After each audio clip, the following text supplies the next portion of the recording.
ኮትዲቫሪያዊው ያን ዶማንዴ ከፓሪስ ሴን ጀርሜን ጋር በግሉ ሙሉ በሙሉ ስምምነት ላይ ደርሷል። የ19 ዓመቱ አይቮሪ ኮስታዊ የክንፍ ተጫዋች ከፕሪሚየር ሊግ ክለቦች የቀረቡለት አማራጮችን በመተው ፓሪስ ሴን ጀርሜንን መቀላቀል መርጧል። ለእርሱም የ5 ዓመት ውል ተዘጋጅቷል። በሌላ በኩል አርቢ ላይፕዚግ ተጫዋቹን በዚህ የክረምቱ ዝውውር ገበያ ለመሸጥ ከ100 ሚሊዮን ዩሮ በላይ እንደሚፈልግ ታውቋል። በሌላም ማንቸስተር ሲቲ የኒውካስል ዩናይትድን አማካኝ ሳንድሮ ቶራኒን ለማስፈረም እያሰበ ሲሆን ተጫዋቹን የማስፈረም ሩጫ ላይ ቶተንሃም ሆትስፐርስ ሊቀድም እንደሚችል ተዘግቧል። ማርካ ይዞት በወጣው መረጃ መሰረት የኤንዞ ማሬስካ ማንቸስተር ሲቲ ከኖቲንጋም ፎረስት ጋር የኤሌት አንደርሰንን ለማስፈረም ስምምነት ላይ መደረሳቸውንና ተጫዋቹ የሕክምና ምርመራውን አሁን በሚገኝበት የዓለም ዋንጫ ካምፕ ውስጥ እንዳጠናቀቀ ይታወቃል። አሁን ደግሞ ሲቲዝኖቹ ትኩረታቸውን ወደ 26 ዓመቱ ጣሊያናዊ አማካኝ እንዲያዞሩ አድርጓቸዋል። ቶናሊ በ2023 ከኤሲ ሚላን በ60 ሚሊዮን ዩሮ ወደ ኒውካስትል የተቀላቀለ ሲሆን እስከ 2028 ድረስ የሚያቆይ ውል እንዳለው ይታወቃል። ማንቸስተር ሲቲም ዝውውሩን ለማጠናቀቅ ከ95 ሚሊዮን ፓውንድ በላይ ለመክፈል ፈቃደኛ መሆናቸው ተነግሯል። ማንቸስተር ዩናይትድ ማርከስ ራሽፎርድን ወደ ቡድኑ እንደገና ለማካተት በቀጥታ ግንኙነት አድርጓል።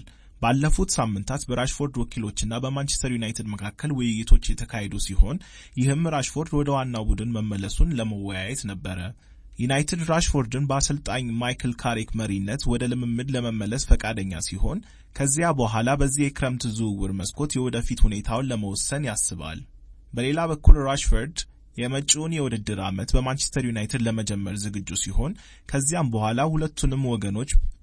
በኋላ ማንቸስተር ዩናይትድም ሆነ የማርከስ ራሽፎርድ ወኪሎች ለተጫዋቹ የሚቀርቡለትን የዝውውር ጥያቄዎች በጋራ ሊገመግሙ ይችላሉ። ወደ ስፔን የዝውውር ዜናዎች ስናመራ ባየር ሙኒክ ከሪያል ማድሪድ ጋር ስለ ማይክል ኦሊሴ ድርድር ለማድረግ ፈቃደኛ ባለመሆኑ ሪያል ማድሪድ ትኩረቱን ወደ ፒኤስጂ የመስመር ተጫዋች ጆርጂያዊ ኪቪቻ ክቫራትስኬሊያ አዙሯል። እንደ ዘገባዎች ከሆነ የስፔኑ ክለብ በፓሪስ የሚገኘውን የክንፍ ተጫዋች ለማዘዋወር እያጤኑ ቢሆንም ይህም ዝውውር እንደ ማይክል ኦሊሴ ሁሉ ከበድ ያለ ውዝግቦችን ማስነሳቱ አይቀሬ ነው።